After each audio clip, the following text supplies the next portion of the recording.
In our diverse world, countless languages are spoken by people from different cultures. Imagine meeting someone who speaks a language you're not familiar with. Surely, it can be quite challenging and confusing. This is something that many people, including myself, will experience when they go abroad. Right now, I'm speaking English, as it feels like a second nature. But there was a time when learning this language was quite challenging.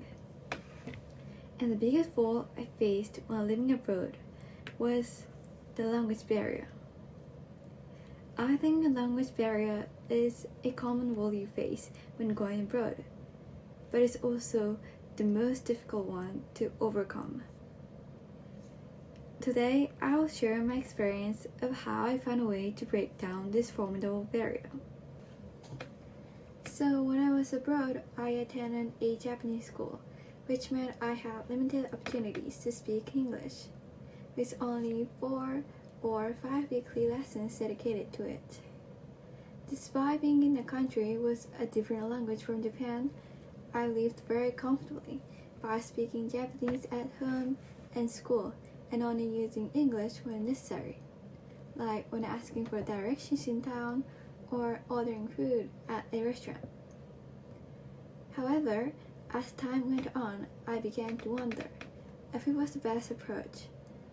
I believe there must be a way to improve my English, even though I was attending a Japanese school.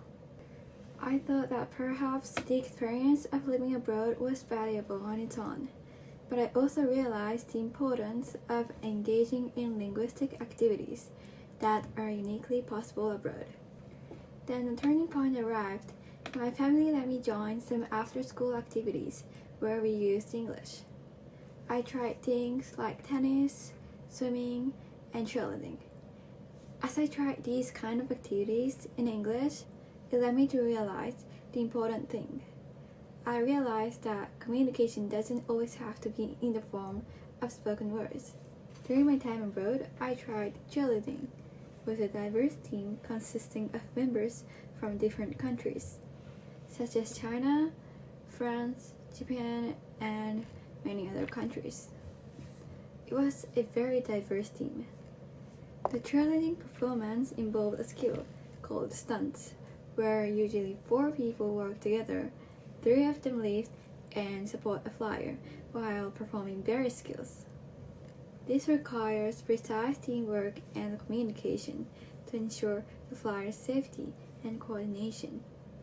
The coaches were giving directions in English.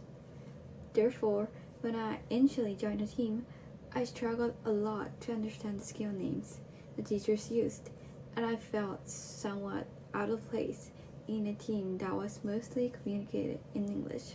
I attempted to communicate with my teammates, but my limited English skills posed a challenge. I wanted to make friends from all over the world, but the language barrier missed my chance. There were moments when I found myself giving up on communicating with my English-speaking teammates, and instead gravitating towards those who shared my native language, Japanese. This approach seemed like a way to express myself more easily and effectively. I tried to think about how I could enhance my English communication skills in this environment, and finally realized that there were alternative ways to communicate.